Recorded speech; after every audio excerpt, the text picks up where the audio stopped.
Being able to use ball screens is one of the most important skills for guards to have. Players who can effectively use ball screens are going to be able to create advantages for them and their teammates very, very often. And there's certain characteristics of players who are great at using ball screens that you can implement into your own game so you can become a more effective player with the ball in your hands. In this video, we'll go through 3 specifically that you need to have down if you want to become as effective as possible.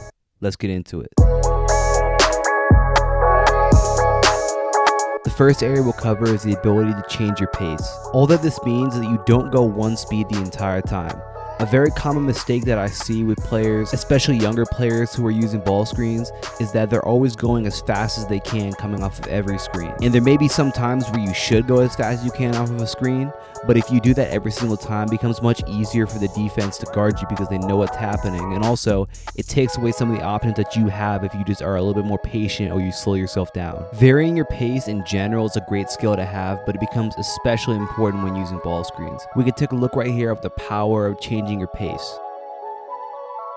Tony Carr comes off of this ball screen, and instead of maintaining that same speed, he slows himself down, which causes that drop defender to come to a standstill. Once that happens, Tony Carr explodes at 100% by him for an easy layup. In general, if you don't have something right away, a lot of times slowing yourself down and being patient for just a second or two can provide another opportunity to open up for you.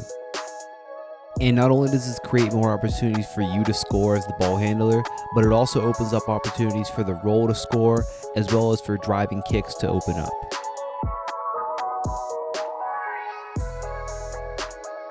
Luka demonstrates the power of playing with pace at a very high level in this clip here. The Mavericks guard this screen with a soft hedge coverage, trying to prevent Luka from getting downhill and towards the basket.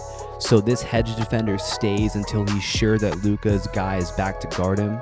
Luka recognizes this and realizes that if he slows himself down long enough for Kristaps to start rolling to the basket, he's essentially going to draw a double team and leave Kristaps wide open for a layup on the roll. And that's all made possible because Luka slowed himself down and allowed the play to develop into something.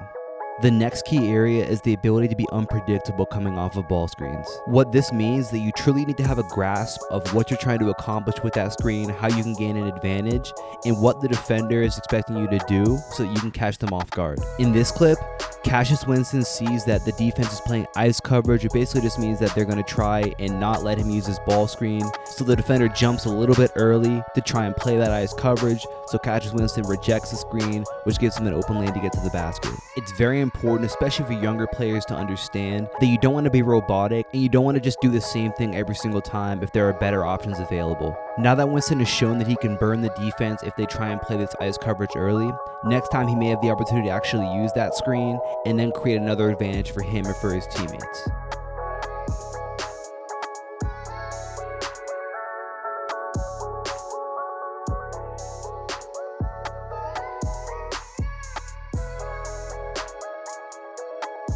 The third area that elite pick and roll ball handlers have is the ability to shoot the basketball coming off of a ball screen. As is the case with every other aspect of offense, if you're able to shoot the basketball and that defender knows that, he's going to have to play you differently coming off of the screen. That's where more things start to open up for you. That'll lead defenses to have to go over screens, which will give you more options coming off of those screens. That might lead into soft hedges or hard hedges, which will bring that extra defender onto you, which will open up your teammates. Like I mentioned before, a ball screen is used to create an advantage for the offense, and when that defense has to account for your ability to shoot the basketball as well, it means that it's going to be even easier for you to create an advantage for your team. We target these 3 areas and even more inside the perimeter scorer system, where you're going to work on using drag screens, playing its hard hedges, soft hedges, ice coverage, blitz coverage, and ultimately building the skills you need if you want to become an unpredictable player using ball screens and somebody who can create an advantage for your offense whenever you want to. As many of you guys are starting to approach the offseason, now's the perfect time to get started. So go ahead and click the top link in the description below, and I'll see you guys in there. If you guys enjoyed this video, make sure you drop a like and subscribe. I'll talk to you guys soon. Peace.